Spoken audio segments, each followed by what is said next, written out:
You land in Nassau thinking a free public beach or a convenient resort pass will guarantee a great port day.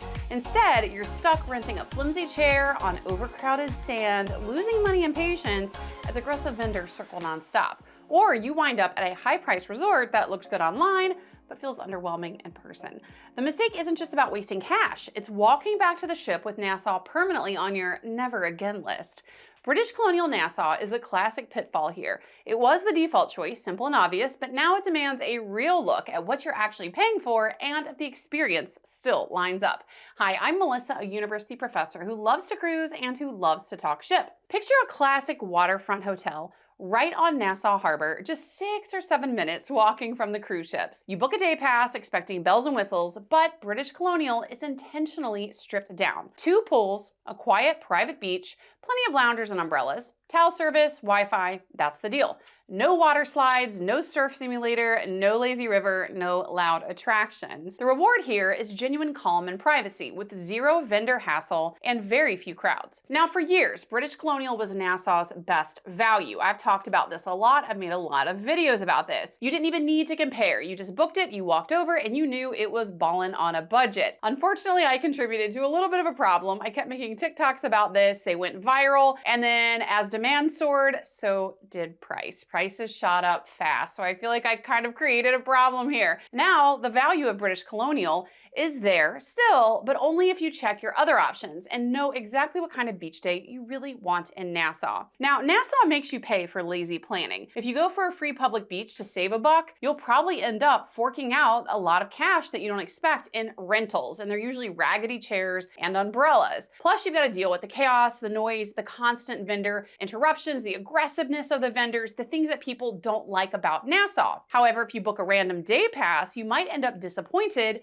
and spending more than you think you're getting for the value. British Colonial does work still. It's still a great bargain. It's still a great option in Nassau, but only if you truly understand the trade-offs and you're sure that the price matches the experience. Now, here's the actual process. If you want to book British Colonial, you book with a website like Resort for a Day. I'll drop my link below. I do appreciate you using it.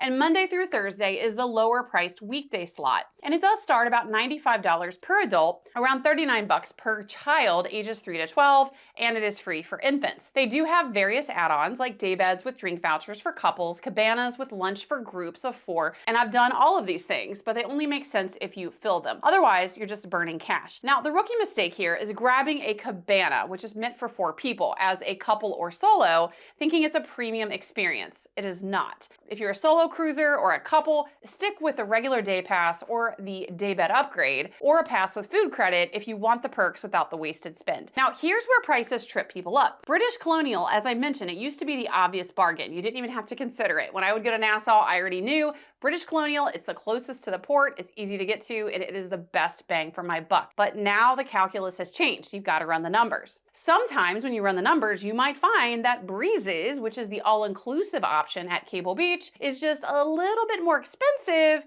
but it's all-inclusive. It includes all the food and drinks, including alcohol beverages that you want. British Colonial gives you beach access, and it's beautiful. Pool access, they're beautiful. Towel service, but nothing else. No food and drink. Food and drinks are extra unless you pay extra to get those perks, as I mentioned. Now, Nassau resort pricing is not cheap. So this isn't about whether British Colonial is good or not. It is, unequivocally. It's about whether it's worth it for your money in terms of what you expect out of a Nassau stop. Now, in terms of getting to British Colonial, this is its biggest selling point because getting there is super easy. Of all the beach resort pass options in Nassau, it is bar none the easiest one to get to. You don't have to pay for transportation. Simply exit the terminal, make a right. There's a boardwalk that takes you right by Senior Frogs and you're straight to the resort. There's no issue with taxis, having to pay for taxis, dealing with traffic, taking time out of your port day, getting to and from. And most people can do the walk in just 6 or 7 minutes unless there are mobility limitations. And the walk is on a flat, nice, stable terrain. Now, the real win here is that reduction in stress. It's easy to get to, it doesn't cost transportation, plus it's so close to the terminal,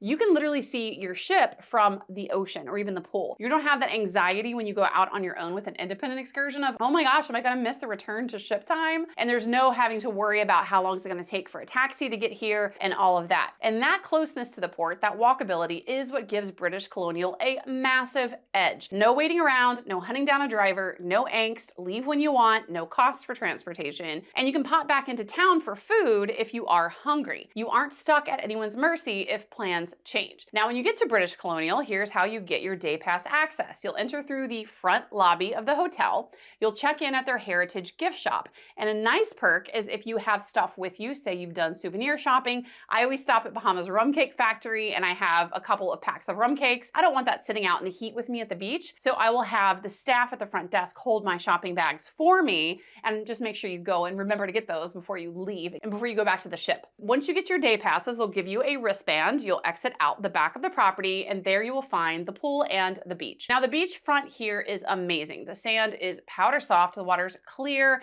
and this is a part of Nassau where the beach is not overly aggressive and rough like you'll find over on the Paradise Island side with Cabbage Beach. Cabbage Beach is lovely, but it's always really aggressive and the waves are kind of crazy. And personally, every time I've gone over to the Cabbage Beach side, I haven't been able to actually get in the water because the waves are so daggone aggressive. Now here you're gonna find the complete opposite of what you're gonna find at Nassau's public beaches, like Cabbage Beach, like Cable Beach, like Junkanoo Beach. This is what you're paying for. You're getting that peace of mind, that privacy, that calm, chill vibe. Now, when I visit a resort day pass in Nassau, including British Colonial, I like to spend my time on the sand. I'm not as much of a pool person because for me, I just prefer the beach. And again, the beach here is absolutely fantastic, but the pools are nice too. And there's typically not much of a seaweed problem in Nassau, but it can happen. In fact, my last visit to Nassau, when I visited Baja Bay at Baha Mar, there had been bad weather, there had been rain and storms, and the seaweed was really bad. Now, that's unusual, thankfully. That's a problem in Mexico and the Yucatan,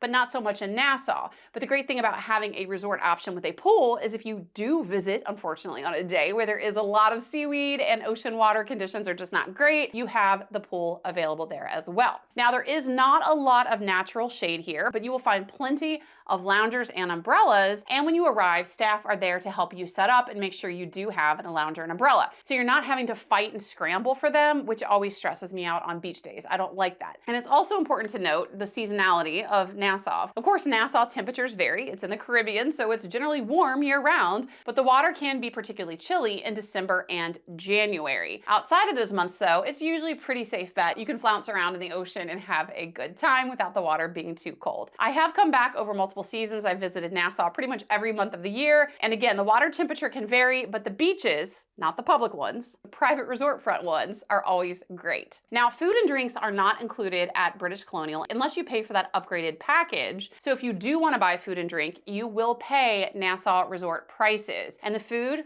is pretty mid. So I do not recommend eating here. I recommend eating on the ship and then eating when you get back to the ship if you really want to save money, or eat somewhere not at the resort, because again, the food's just really not worth it if you're paying for it. And in terms of food, you'll find basic hotel fare. Burgers, fries, basic cocktails, stuff like that. There's nothing gourmet, nothing bougie. If you do want an all-day, all-inclusive binge, a better option, and this is where British Colonial is no longer the go-to bargain in Nassau, you gotta check out Breezes, because Breezes, it's further down, it does require a taxi, but it is all-inclusive. And sometimes the price point is just a little bit more than British Colonial. So for me, if I'm visiting Nassau, and the price is comparable between British Colonial and Breezes, I will generally opt for Breezes because it is all-inclusive. You do have to account for the taxi fare though, because Breezes does require a taxi, it's not walkable, whereas British Colonial is. But if you're happy with a snack or you plan to eat light or eat before or after your visit, British Colonial is generally one of the cheapest, if not the cheapest, private resort beachfront access options in Nassau. Now, when it comes to service at British Colonial, it's nothing to write home about. The staff, they're generally friendly, but they're pretty much hands off. This is not the luxurious staff falling all over themselves, serving you, people hovering.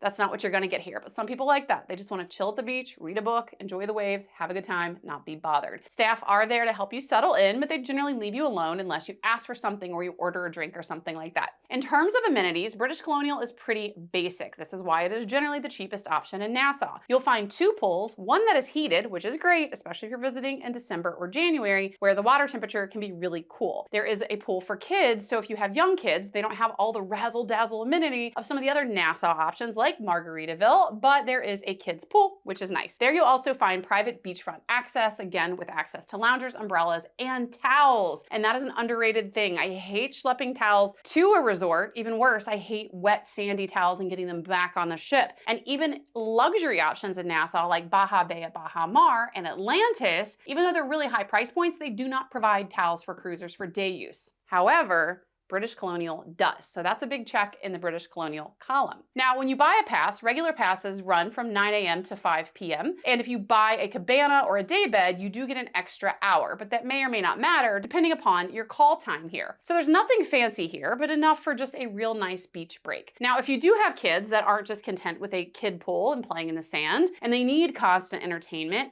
skip British Colonial. Instead, go with Margaritaville. It's right next door, easily walkable from the port, just like British Colonial, and Margaritaville is more built and custom tailored for families. There you'll find a high jump, there are water slides, nothing crazy, smaller ones, but still water slides, a very small lazy river, even a surf simulator. So I consider Margaritaville kind of like an Atlantis light, but it's a lot cheaper than Atlantis. It's a lot cheaper than Baja Bay at Baja Mar. So if you have kids that need entertainment, go with Margaritaville if you're on a budget. And if you aren't on a budget and you really want to go big and your kids love water slides, go with Baja Bay at Baja Mar or go with Atlantis. However, if you don't need all of that stuff, British Colonial, again, is a great, great option. It's quiet, it's great for a chill beach day, for reading, relaxing, swimming, or just zoning out. Now, here's the tough truth. Public beaches in Nassau, they're almost always a letdown. And this is why a lot of cruisers, in my opinion, hate on Nassau. I know so many cruisers that are like, oh, Nassau, I'm just gonna stay on the ship. Ew, it's gross. Well, that's because they get off the ship, they're like, oh, Junkanoo Beach, it's right here. I'm just gonna walk, it's free, I'm gonna save money. Then they get there, it's crowded, it smells like weed, everything's overpriced, the vendors are super pushy and aggressive. I've actually been called names by vendors at Junkanoo Beach in Nassau when I neglected to buy something,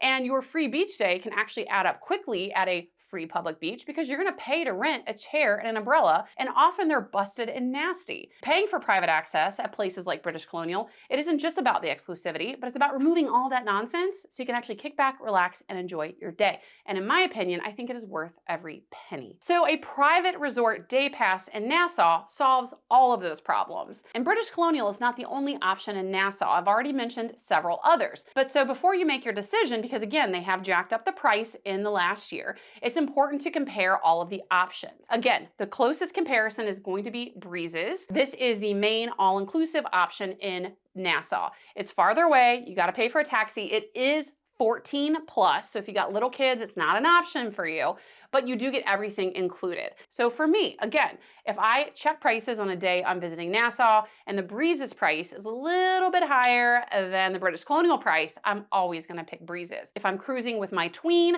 I'm gonna go with British Colonial if I'm balling on a budget, which I usually am, compared to Breezes because she's not old enough to go to Breezes. And if I'm cruising with my little one and I'm not as budget conscious, I will usually go with Margaritaville. So if you care most about staying close to the port, paying the least amount possible, while still avoiding all of the nasty chaos of the public beaches of Nassau, British Colonial has the edge. Now, another option, as I mentioned previously, is Baja Bay at Baja Mar. This is for the water park people. This is not for beach people. They do have beach access. It's actually the same beach access as Breezes pretty much. So if you're just going to go to the beach, go to Breezes instead. It's way cheaper and it's gonna be the same exact beach experience. But at Baja Bay, this is if you love water parks, like legit big water parks with the big fancy thrill water rides, stuff like that. But Baja Bay at Baja Mar, it's very expensive. It requires a taxi. They do not provide towels. Atlantis for years has been the gold star creme de la creme destination for cruisers in Nassau, and it is for, again, the water park spectacle seekers, the people that want to take the water slide through the shark tank, the things that you see on Instagram. It is not for quiet relaxation. And Atlantis is even more expensive generally than Baja Bay at Baja Mar. And also everything there, every food, every drink you get, very, very, very expensive. Another option, not my favorite, but I do want to mention it, is Riu. Riu is adults only, so if you care a lot about adults only, this is a great option. But again, Breezes is 14 plus, so you get kind of that adults-ish only vibe there. But if you truly don't want to be bothered by children of any ages, go with Riu. It is adults only, it's all inclusive. In my opinion, it's not worth it though, because the property is very outdated, the pool is small, you gotta take a taxi over there, and the beach is not great. Again, this is on that side of Paradise Island where the waves are really, really aggressive. So the appeal of British Colonial is that it has that almost perfect mix of walkability, closest to the pier, it's very calm, you don't have vendors, it's cheap, and you pay for privacy, for simplicity, and for skipping the headaches and the grossness of the public beaches. Now, prices are higher now. So a year ago, I would have said British Colonial is your slam dunk best value in Nassau. But that's not necessarily the case anymore because, again, supply demand, the price has gone up. But it still can be a phenomenal value depending on the price difference on the day of your visit. Prices are seasonal, so they do vary. So always check and compare. But for most cruisers who just want a chill beach day, this is still gonna be a win. British Colonial, is it worth it? Absolutely, depending on your situation. It is reliable year after year, even during their construction phase. It's always been calm, it's always been nice, it's always been pleasant, it never feels crowded. And in Nassau, that consistency is gold. So it's not the default automatic best bargain in Nassau anymore, but if you do compare your options, you know what you want, and the prices line up, and you wanna actually enjoy Nassau outside of the public beach experience, British Colonial is still a phenomenal bet. And if you want to book British Colonial or any of these resorts I talked about, I'll drop my links below. And I also have review guides for many of them, and I'll also drop those links below as well. But I want to know, have you visited any of these places? What is your go-to spot in Nassau? Drop your comments below and let's talk ship.